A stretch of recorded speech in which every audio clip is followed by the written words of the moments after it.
नमस्कार, welcome back to परीक्षा race YouTube platform. साथियों, आप लोगों का स्वागत है परीक्षा रेस यूट्यूब प्लेटफॉर्म पर। जीएस वर्ड कोचिंग संस्थान द्वारा जो है यूपी पीसीएस के लिए जो टेस्ट सीरीज चलाया गया है उसका जो है आज से हम लोग आगाज करने जा रहे हैं। आज पहला जो टेस्ट पेपर इसका हुआ है फुल लेंथ का टेस्ट पेपर। इसका जो है 50 प्रश्नों का आज पहला भाग हम लोग लेके आए हैं। तो आपके कितने सही होते हैं कमेंट करके ज़रूर बताइएगा। और अब तक जो है चैनल पे ध्येय आईएएस कोचिंग द्वारा चलाए गए 3 सेट कंप्लीट हो चुके हैं। आपने अगर नहीं देखा तो जाके वहाँ पे देख सकते हैं।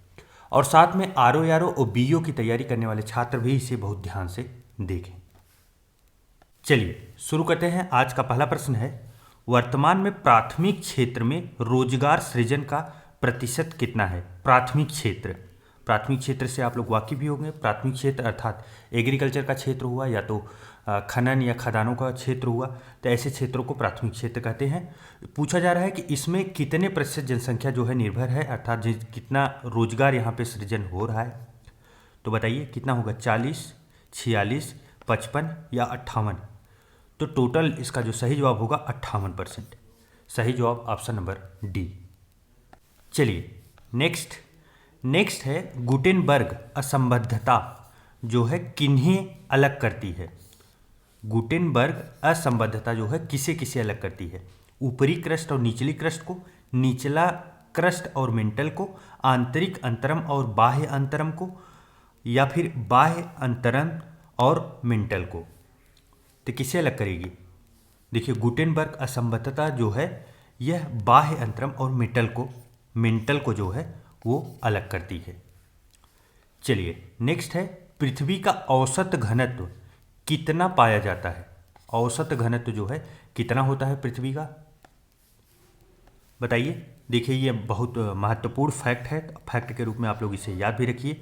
5.5 जो है 5.5 औसत घनत्व होता है पृथ्वी का। चलिए नेक्स्ट है, सेन एंड्रियास भ्रंश निम्न में से किसका द्योतक है? बताइए क्या होगा सही? सेन एंड्रियास भ्रंश जो है किसका द्योतक है? प्लेट का संरक्षी किनारा जो है उसे ही सेन एंड्रियास भ्रंश कहते हैं। तो सही जवाब क्या होगा? Option number D. चलिए नेक्स्ट है, भारत में उच्च गहनता की भूकंपीय मेखला हिमालय क्षेत्र में स्थित है। देखिए, अब जहाँ तक बात हो रही भूकंप की, तो भूकंपीय हिसाब से अगर इंडिया को डिवाइड जो किया गया है तो 5 भागों में डिवाइड किया गया है। आप लोगों को पता होगा, जोन 1, 2, 3 और उसके बाद 4 + 5। और 5 जो है ये मैक्सिमम होती है और 5 में ही हिमालय का क्षेत्र आता है। तो ये बात सही है क्योंकि उच्च गहनता यहाँ पे मिलती है। दूसरा देखिए, कारण जो दिया गया है, हिमालय क्षेत्र में अनुदैर्ध्य उत्क्रम की मेखलाएं हैं। क्या ये बात सही है? तो पहली तो बात ये है कि ये बात पूरी तरीके से सही है। अब यहाँ प्रश्न आता है कि क्या ये एक दूसरे को एक्सप्लेन कर रहा है? नहीं। ऐसा क्यों है? क्योंकि देखिए, अनुदैर्ध्य उत्क्रम की मेखलाएं जो पाई जाती हैं इसकी वजह से क्या होता है? इसकी वजह से वलित पर्वत का निर्माण होता है। वलित पर्वत, आपको पता होगा हिमालय को वलित पर्वत कहा जाता है। देखिए, अनुदैर्ध्य उत्क्रम की मेखलाओं की वजह से जो है हिमालय वलित पर्वत के रूप में बना है, न कि भूकंपीय मेखला, अर्थात यहाँ उच्च भूकंप का जो क्षेत्र बना है ये अनुदैर्ध्य उत्क्रम की वजह से नहीं है। तो इसका सही जो है क्या है? यह कारण नहीं है, इसीलिए सही जवाब क्या होगा? ऑप्शन नंबर बी होगा। ए और आर दोनों सत्य हैं परंतु एक दूसरे की व्याख्या नहीं करते हैं। नेक्स्ट है, स्टैलेक्टाइट एक स्थलाकृति है। तो बताइए यह कहाँ की स्थलाकृति है? तो यह जो है काष्ठ भूदृश्य की स्थलाकृति है। तो सही जवाब इसका क्या होगा? Option number D. चलिए नेक्स्ट है, वायुमंडलीय गैसों के प्रतिशत के बढ़ते क्रम में निम्नलिखित में से कौन सा सही है? देखिए, वायुमंडल में जो है गैसों का प्रतिशत पूछा जा रहा है और बढ़ते हुए क्रम में उन्हें बताने के लिए दिया गया। देखिए, नाइट्रोजन सबसे अधिक होता है, यह तो हम लोगों को पता है। नाइट्रोजन यह कितना होता है? लगभग 78.7%। उसके बाद फिर जो है ऑक्सीजन आता है। ऑक्सीजन जो है यह लगभग 20.93 अर्थात जिसे 21% हम लोग बोल देते हैं। उसके बाद फिर आर्गन आता है। आर्गन जो है यह कितना है? तो यह 0.93% होता है। उसके बाद CO2 आता है। CO2 कार्बन डाइऑक्साइड, यह जो है 0.03% होता है। देखिए उसके बाद जो है नियान आता है। नियान, इसका परसेंटेज कितना होता है?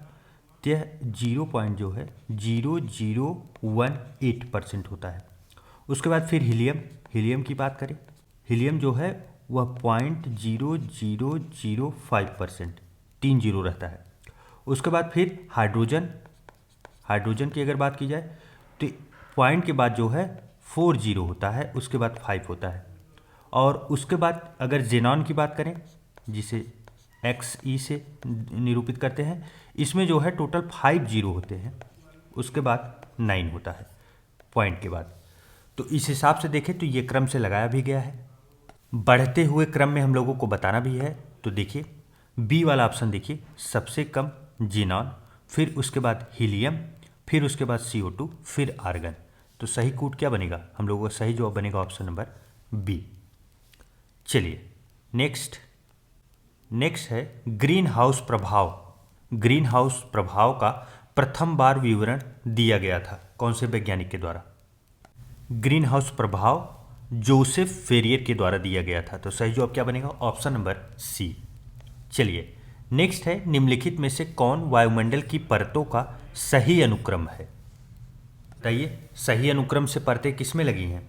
तो देखिए सबसे पहले होता है परिवर्तन मंडल, उसके बाद समताप मंडल, फिर मध्य मंडल, फिर जो है तापमंडल। तो सही जवाब क्या बनेगा? Option number C. चलिए नेक्स्ट है प्रकाश संश्लेषण बहु प्रक्रिया है जिसके द्वारा क्या होता है? बताइए फोटोसिंथेसिस में क्या कौन सी क्रिया होती है? विकिरण ऊर्जा जो है, विकिरण ऊर्जा अर्थात सौर की ऊर्जा जो है वह रासायनिक ऊर्जा में परिवर्तित कर दी जाती है। तो सही जवाब क्या बनेगा? Option number A. कई बार आ चुका है टेस्ट पेपर में प्रश्न, आप लोग देख रहे होंगे। अगर टेस्ट पेपर से भी तैयारी करेंगे तब भी बहुत आसानी से ये सब प्रश्न सॉल्व किए जा सकते हैं। नेक्स्ट है डोल ड्रम किस एक दाब पट्टी में पाया जाता है? डोल ड्रम, देखिए डोल ड्रम को ही क्या बोला जाता है? शांत पेटी। शांत पेटी इसे कहा जाता है। अच्छा शांत पेटी क्यों कहा जाता है? देखिए जो हम लोगों की पृथ्वी है ये 0 डिग्री अर्थात विषुवत रेखा है। विषुवत रेखा के 5 डिग्री ऊपर 5 डिग्री नीचे के क्षेत्र जो है दोनों के बीच की जो पट्टी होती है, यहाँ पे पवनें बहुत शांत पाई जाती हैं, बहुत शांत रहती हैं, इसीलिए इसे जो है शांत पेटी कहा जाता है।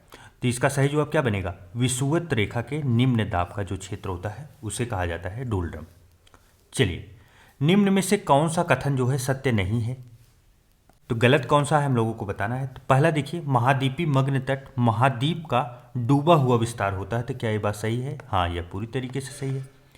नेक्स्ट है महाद्वीपीय मग्न तट ग्रेनाइट से निर्मित है। यह भी बात जो है पूरी तरीके से सही है।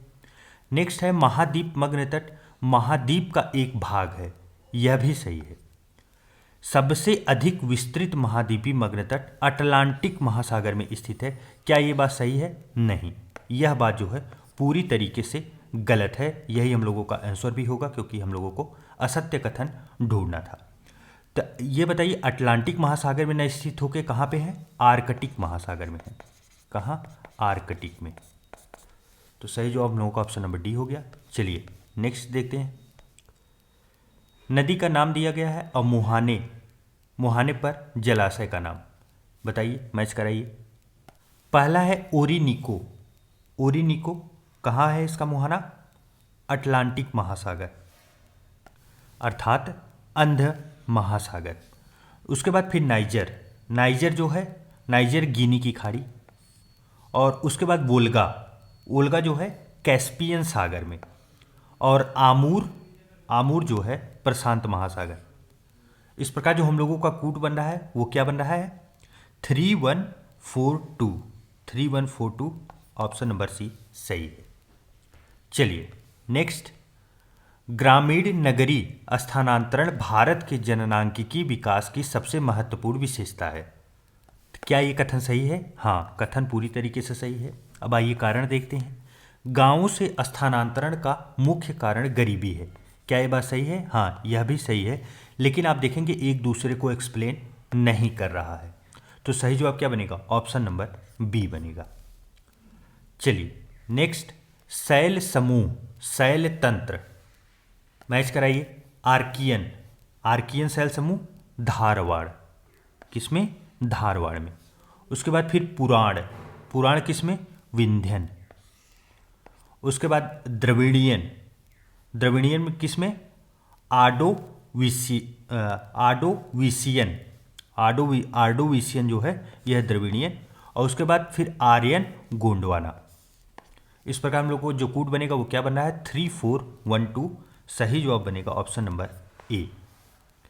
चलिए नेक्स्ट है, भारत की जनजातियों के वितरण का निम्न में से कौन सा क्रम जो है पूरब से पश्चिम, महत्वपूर्ण है, पूरब से पश्चिम की ओर सही है?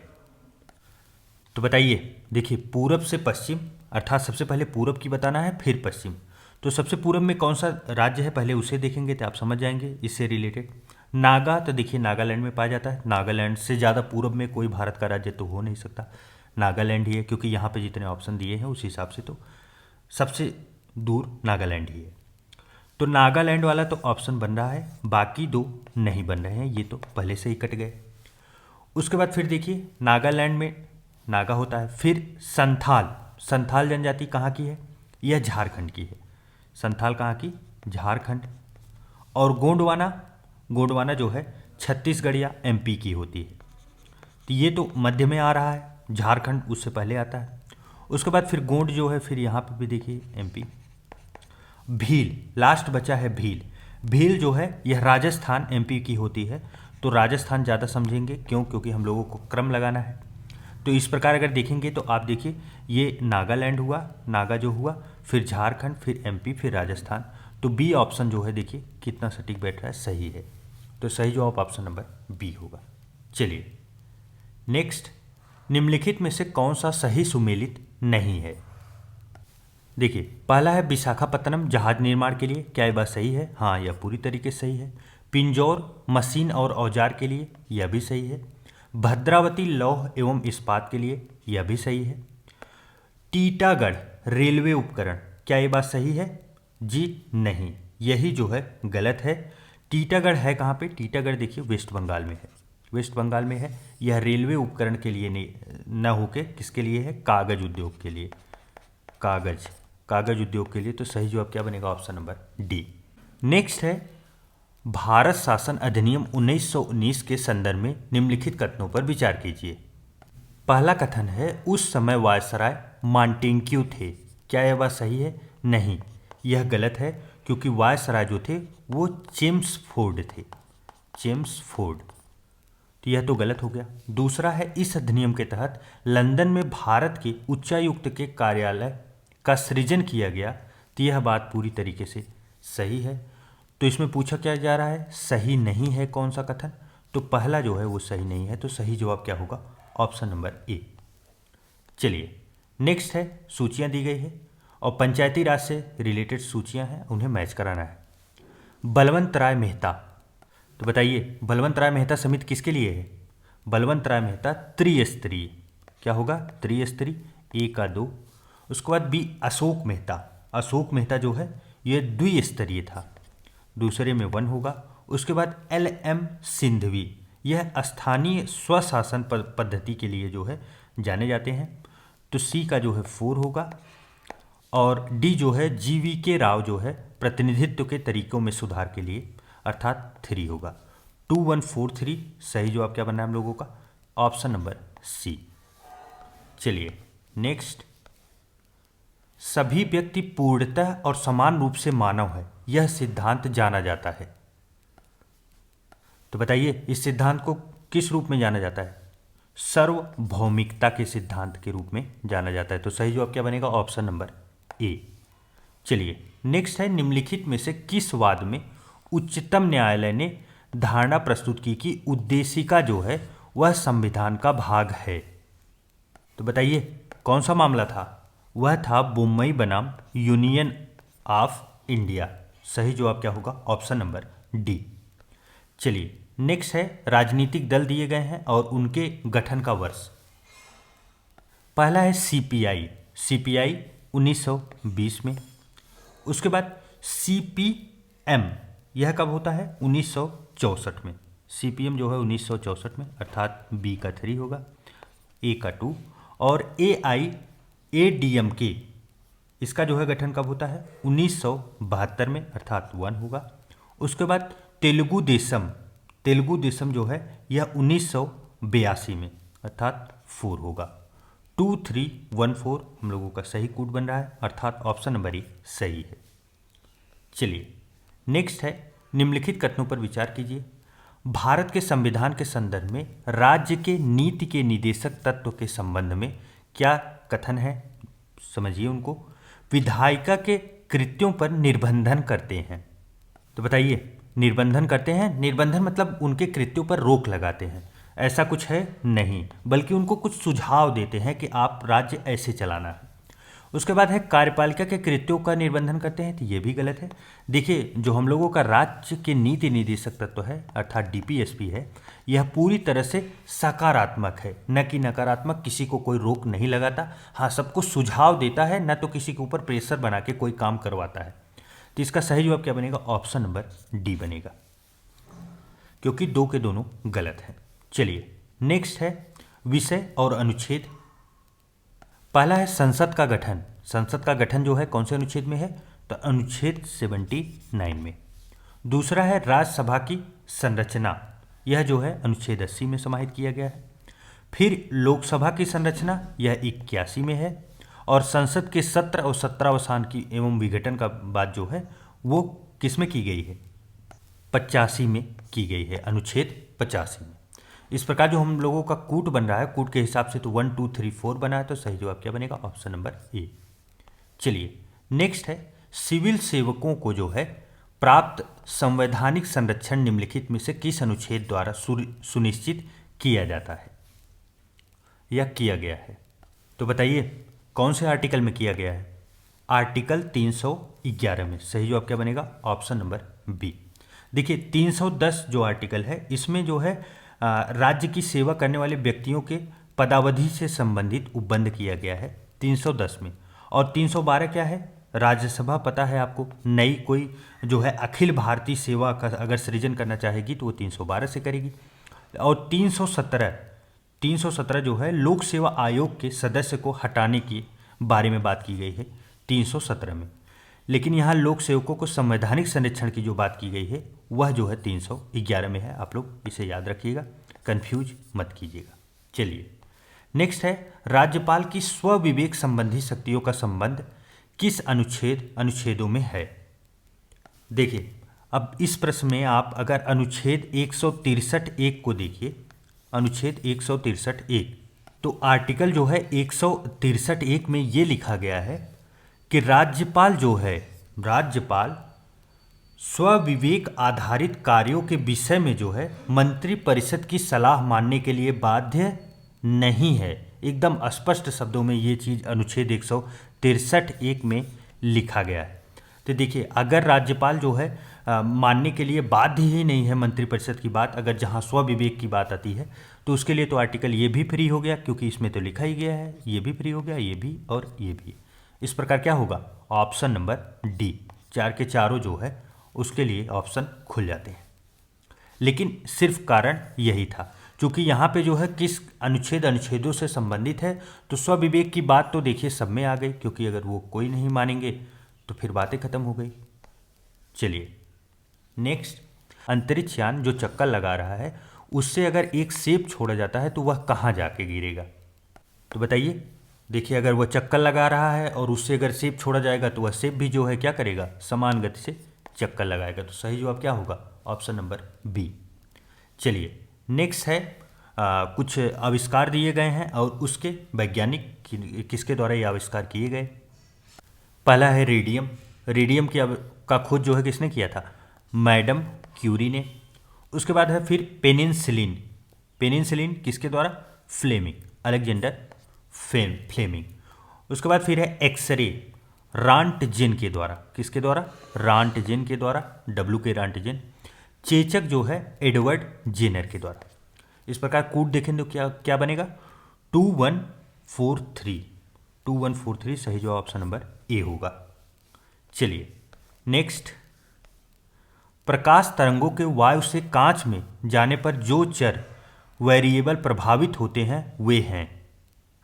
देखिए, प्रकाश तरंगे जो है, जब कोई प्रकाश एक माध्यम से दूसरे माध्यम में जाता है तो प्रकाश की आवृत्ति तो वही रहती है, लेकिन उसका तरंग दैर्ध्य तथा उसका वेग क्या है, बदल जाता है। तो क्या बनेगा? सही जवाब ऑप्शन नंबर डी बनेगा। तरंग दैर्ध्य और वेग जो है प्रभावित होता है। चलिए, नेक्स्ट है, कथन है यदि फ्रीजर पर बर्फ इकट्ठी हो जाती है तो रेफ्रिजरेटर में शीतलन बुरी तरह प्रभावित हो जाता है। बताइए, कथन सही है? हाँ, कथन पूरी तरीके से सही है। कारण है बर्फ जो है एक दुर्बल चालक है। यह भी बात पूरी तरीके से सही है, एक्सप्लेन भी कर रही है। सही जवाब क्या बनेगा? Option number A. चलिए, नेक्स्ट है, कथन है तापमान में वृद्धि के साथ जो है ग्लिसरीन की श्यानता बढ़ जाती है। क्या ये बात सही है? जी नहीं, यह बात ही गलत है, क्योंकि तापमान में वृद्धि के साथ जो है वह ग्लिसरीन की श्यानता बढ़ न जाके क्या हो जाती है, घट जाती है। तो पहला तो गलत हो गया। जब पहला गलत हो गया तो हम लोगों को उत्तर तो मिल चुका है, क्या होगा? ऑप्शन नंबर डी हो जाएगा, क्योंकि ये गलत है। उसके बाद सेकंड लेकिन हम लोग जान लेते हैं, तापमान में वृद्धि अणुओं की गतिज ऊर्जा को बढ़ा देती है। यह कथन पूरी तरीके से सही है। चलिए, नेक्स्ट है, दो उत्तरोत्तर श्रृंग अथवा दो उत्तरोत्तर गर्त के बीच की दूरी को क्या कहते हैं? देखिए, माध्यम में जो है किसी कण के एक पूरा कंपन किए जाने पर तरंग जितनी दूरी तय करती है ना, उसे क्या कहते हैं? उसे तरंग दैर्ध्य कहते हैं। तो यहाँ बात किसके बारे में की जा रही है? तरंग दैर्ध्य के बारे में। तो सही जवाब क्या बनेगा? Option number B. चलिए, नेक्स्ट है, क्रोमेटोग्राफी की तकनीक का प्रयोग होता है। क्रोमेटोग्राफी टेक्निक, देखिए यह जो है ना, एक मिश्रण को पदार्थों को अलग करने में किया जाता है। किसमें? देखिए, इसमें होता क्या है कि रंगीन रसायनों को नो मिश्रण को, मान लीजिए कोई मिश्रण है जिसमें रंगीन रसायन है, उनको पृथक करने के लिए, अर्थात उनको जो है अलग करने के लिए, सेपरेट करने के लिए एक रासायनिक टेक्निक है। तो सही जवाब क्या होगा? Option number D. देखिए, एक मिश्रण से पदार्थों को अलग करने में किया जाता है। चलिए, नेक्स्ट है, पारद धातु। पारद, पारद मीन्स क्या हुआ? पारा। देखिए, जब पारा को किसी भी धातु के साथ अगर मिश्रित किया जाता है तो उसे क्या बोलते हैं? अमलगम। क्या बोलते हैं? अमलगम। और यही पारा को जो है अगर चांदी के साथ मिश्र करके डाला जाता है, कहाँ डाला जाता है? दांत में। अगर किसी का दांत टूट गया, उसमें छेद बना है, तो उसको भरने के लिए, छेद को भरने के लिए दांत के अंदर का, उसमें जो है यही मिश्रण डाला जाता है, पारा और चांदी के मिक्सर को। और यहाँ जो है पारा अगर किसी धातु से मिलता है तो उसे अमलगम कहते हैं। तो अमलगम चांदी का भी हो गया, किसी और धातु से अगर मिलाया जाता है तो उसका भी होता है। तो यहाँ क्या है? पारद धातु क्या है? तो पारद युक्त मिश्र धातु होती है। तो सही जवाब क्या होगा? Option number C. चलिए, नेक्स्ट, निम्नलिखित में से किसने लोहा को एक जनतांत्रिक धातु कहा है? तो बताइए, किसने कहा था? देखिए, जो इतिहासविद थे उन्होंने जब एनालिसिस किया कि देखा लोहे की जब से आविष्कार हुआ, आप सोचिए कितना बड़ा परिवर्तन हुआ। पहले कृषि प्रधान देश हुआ करता, सबसे पहले तो हम लोग जंगली थे। उसके बाद फिर क्या हुआ कि धीरे धीरे एग्रीकल्चर करना सीखे, फिर पत्थर से सब कुछ चलता था। लेकिन जब लोहा आया तो लोहा ने पूरी तरह से सारी स्थितियां बदल दी। आप सोचिए, उसके औजार भी बनने लगे, उससे हल फावड़ा भी बनने लगा, उससे मकान भी बनने लगा। आज लोहे के ऊपर पूरी अर्थव्यवस्था निर्भर होती है। अगर सोचिए लोहा हटा दिया जाए आपके लाइफ में से, तो आप देखिए कि कितनी चीज़ें आपके जीवन से हट जाएंगी, उसके ऑप्शन आपको नहीं मिलेंगे कि क्या करें। तो इसे, यह किसके द्वारा कथन कहा गया था? तो वी गार्डन चाइल्ड जी के द्वारा कहा गया था। तो सही जवाब क्या बनेगा? Option number A. चलिए, नेक्स्ट है, प्राचीन भारत में योग्य गणराज्य के सिक्कों को सर्वप्रथम किसने सहारनपुर के निकट जो है वेहट से प्राप्त किया था? तो यह किसके द्वारा प्राप्त किया गया था? कैप्टन काटले के द्वारा। फैक्ट है, आप लोग याद रखिए। नेक्स्ट है, जूनागढ़ अभिलेख में उल्लेखित सौराष्ट्र प्रांत के गवर्नर राज्यपाल के संबंध में कौन सही है? देखिए, जो जूनागढ़ अभिलेख है, इस अभिलेख में 4 शासकों का वर्णन मिलता है। 4 शासक, वो चारों शासक कौन कौन रहते हैं? तो देखिए, चंद्रगुप्त, अशोक, रुद्रदामन और स्कंदगुप्त, यही 4 शासकों का वर्णन मिलता है। और इन्हीं 4 शासकों के जो है गवर्नर या राज्यपाल का उल्लेख मिलता है। तो जो ये पुष्यगुप्त वैश्य थे, पुष्यगुप्त वैश्य, यह चंद्रगुप्त के थे। किसके? चंद्रगुप्त के राज्यपाल थे, या इन्हें गवर्नर आप कह सकते हैं। यवनतुशास्य, यवनतुशास्य जो थे यह अशोक के थे, अशोक। और सुविशाख पहल जो है यह रुद्रदामन के, रुद्रदामन। और पर्णदत्त जो है यह स्कंदगुप्त के, स्कंदगुप्त के। तो चार के चारों लोगों का उल्लेख हमें मिलता है। तो सही जवाब क्या है? सही जवाब है ऑप्शन नंबर डी, उपयुक्त सभी। चलिए नेक्स्ट है, गुप्त युगीन अभिलेखों में निम्नलिखित में से किस शासक के लिए सर्व राज्योच्छेता, सभी राजाओं का उन्मूलन करने वाला की उपाधि का प्रयोग किया गया है? तो बताइए यह उपाधि किसे दी गया है? समुद्रगुप्त को। किसको? समुद्रगुप्त को, स्कंदगुप्त को नहीं। तो सही जवाब क्या बनेगा? Option number A. चलिए नेक्स्ट है, जीवाणुजन्य रोगों से संबंधित रोगों में से कौन सा सही है? जीवाणुजनित अर्थात किसके द्वारा? बैक्टीरिया, बैक्टीरिया के द्वारा होने वाला रोग कौन कौन सा है? देखिए पहला है एड्स, एड्स बैक्टीरिया से होता है? नहीं, वायरस, वायरल रोग है, विषाणुजनित है। डिप्थीरिया, डिप्थीरिया किससे होता है? यह बैक्टीरिया से होता है। उसके बाद न्यूमोनिया, यह भी बैक्टीरिया से। और कुष्ठ रोग, यह भी बैक्टीरिया से। तो हम लोगों से पूछा गया है जीवाणुजनित रोग, तो बैक्टीरिया जनित रोग कौन कौन से हुए? तो ऑप्शन देखिए 2, 3 एंड 4 सही है। सही जवाब ऑप्शन नंबर सी। चलिए नेक्स्ट, मेटास्टेसिस कैंसर रोग के किस स्टेज से संबंधित है? देखिए यहाँ पे जो है टाइपिंग मिस्टेक हो गई है, यहाँ मेटा न होके क्या होगा? पेटा होगा। पेटास्टेसिस कैंसर रोग, यह कौन सा स्टेज होता है? तो यह तीसरा स्टेज होता है, तीसरा। चलिए नेक्स्ट है, कैंसर रोग के संदर्भ में निम्नलिखित कथनों पर विचार कीजिए। पहला है, यह रोग उन सभी अंगों में हो सकता है जिसकी कोशिकाएं जो है विभाजन की क्षमता रखती हैं। क्या ये बात सही है? हाँ, यह पूरी तरीके से सही है। नेक्स्ट है, यह एक प्रकार की संगठित ऊतक वृद्धि की बीमारी है। क्या ये सही है? नहीं, ये गलत है। संगठित न होकर बल्कि क्या होगा? असंगठित, असंगठित ऊतक, अर्थात कंट्रोल में है ही नहीं। ऊतक जो टिश्यू निकल रहे हैं वो कंट्रोल ही नहीं हो रहे हैं, अतिशयोक्त जितना चाहे उतना हो रहे हैं। इस प्रकार की बीमारी है। तो सही जवाब क्या होगा? इसमें हम लोगों से सही पूछा गया है तो सही उत्तर ऑप्शन नंबर ए होगा, पहला सही है केवल। देखिए नेक्स्ट, आर्द्रता के बढ़ने पर वायु में ध्वनि का वेग बढ़ जाता है क्योंकि आर्द्रता बढ़ने के साथ वायु के घनत्व में कमी आती है। महत्वपूर्ण बात यही थी। तो सही जवाब क्या होगा ना? Option number B. चलिए नेक्स्ट है, निम्नलिखित कथनों पर विचार कीजिए। यांत्रिक तरंगे जिसके संचरण के लिए माध्यम की आवश्यकता नहीं होती। तो बताइए क्या ये सही है? नहीं, ये गलत है, क्योंकि यांत्रिक तरंगे जो है किसी न किसी भौतिक माध्यम में ही जो है संचरण कर सकती हैं। दूसरा है, इसके द्वारा केवल ऊर्जा तथा संवेग का संचरण होता है, द्रव्य का नहीं होता। क्या ये बात सही है? हाँ, यह बात पूरी तरीके से सही है। नेक्स्ट है, जल की तरंगे, ध्वनि की तरंगे, स्प्रिंग की तरंगे इत्यादि यांत्रिक तरंगों के उदाहरण है। हाँ, यह सभी उदाहरण है। तो सही जवाब क्या बना? हम लोगों का सही पूछा गया है, दूसरा और तीसरा सही है। तो सही जवाब ऑप्शन नंबर बी होगा। चलिए नेक्स्ट है, कैफीन जो कि एक मनोस्फूर्तिदायक या मस्तिष्क को प्रभावित करने वाली उत्तेजक औषधि है, का मुख्य स्रोत निम्न में से क्या है? तो बताइए कैफीन किसमें किसमें पाया जाता है? आप लोग चाय के आदी होंगे या तो कॉफ़ी के जरूर होंगे, इसी में पाया जाता है। कॉफ़ी के फलों में और चाय की पत्तियों में कैफीन पाया जाता है। ऐसे 60 से अधिक पौधे हैं जिसके अंदर किसी न किसी भाग में, किसी के स्टेम में, किसी के पत्ते में, किसी के फल में, फूल में, फ्रूट्स में कैफीन पाया जाता है। यह मनोस्फूर्ति अर्थात मस्तिष्क को उत्तेजन करने की एक औषधि मानी जाती है। चलिए नेक्स्ट है, आयोडीन का स्रोत निम्नलिखित में से क्या है? सी अर्थात हम लोगों का समुद्र जो हुआ यह सबसे बड़ा सोर्स है किसका? आयोडीन का। समुद्री घास, डेयरी उत्पाद विशेष रूप से दूध, यह इसमें भी आयोडीन पाया जाता है।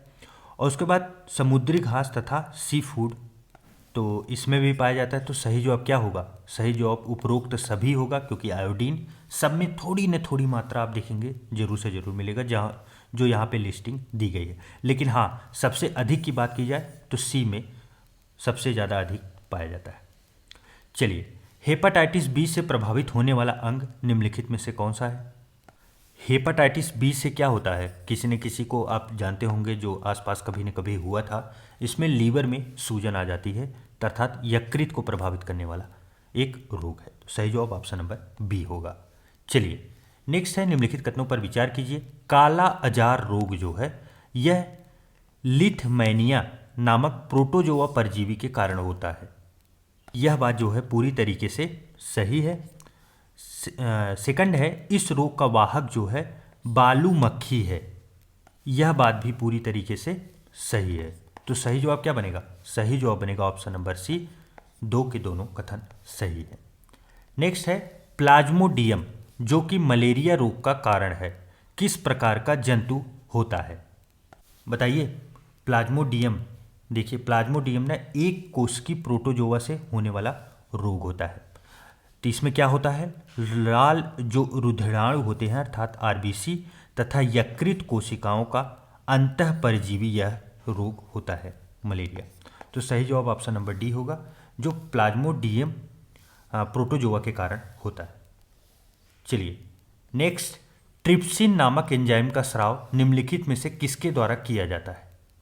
तो बताइए, किसके द्वारा किया जाता है? तो ट्रिप्सिन जो है यह अग्नाशय के द्वारा किया जाता है। अच्छा, ट्रिप्सिन का कार्य ये है ना कि प्रोटीन को पॉलीपेप्टाइड में परिवर्तित कर देता है। और अग्नाशय आप लोगों को पता होगा कि ये जो है बहिस्रावी और अंतःस्रावी दोनों प्रकार की ग्रंथि मानी जाती है। चलिए, एक और प्रश्न यहाँ देख लेते हैं। निम्नलिखित में से कौन सा एंजाइम जो है प्रोटीन के पाचन में सहायक होता है? तो बताइए। देखिए, प्रोटीन के पाचन में पेप्सिन, ट्रैप्सिन और क्रायोमोट्रिप्सिन जो है ये तीन के तीनों एंजाइम जो है सहायक होते हैं। तो सही जवाब क्या बनेगा? ऑप्शन नंबर डी बनेगा। तो चलिए साथियों, इस प्रकार हम लोगों ने जो है 50 प्रश्नों की ये श्रृंखला जो है पहले सेट की कंप्लीट कर ली है। आपके कितने सही हुए कमेंट करके ज़रूर बताइएगा, और यह वीडियो आपके लिए कितना हेल्पफुल है यह भी ज़रूर बताइएगा। चलिए, मिलते हैं एक नए वीडियो में, तब तक के लिए ढेर सारा प्यार। नमस्कार।